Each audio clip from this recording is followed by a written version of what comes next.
NTD's Malcolm Hudson spoke to Care Not Killing campaigner and spokesperson Alistair Thompson for more on euthanasia and assisted dying.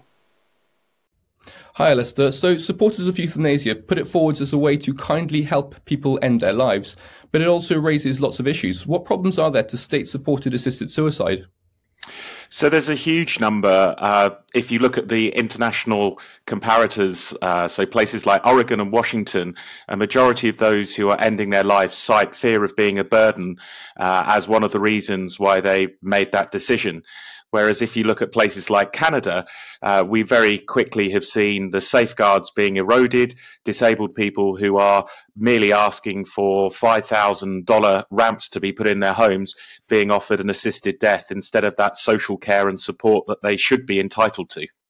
So that's one of the things I wanted to touch upon, actually, that Canada has quite an advanced medically assisted suicide program. So if euthanasia was normalized here in Britain, would we be able to trust that the same wouldn't happen in 5 to 10 years' time?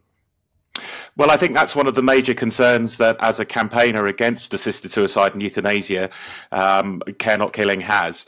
When you look at what's happened to Canada, they introduced a law which was supposed to be limited to terminally ill people who were experiencing unbearable suffering, but it has very quickly spun out of control. So people with mental health problems have been euthanized in Canada, and we see that also in places like Belgium and the Netherlands, which have also gone down this route.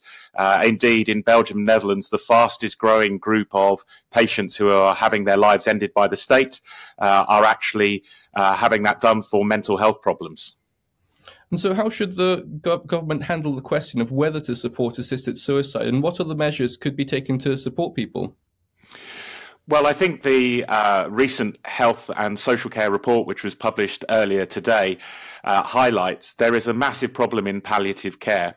Indeed, we know from surveys 1 in 4 people in the UK who would benefit from palliative care aren't currently receiving it. So I would urge the government to focus its attention on closing that gap to make sure that everybody who needs palliative care gets it, whether that's pain relief or indeed social care.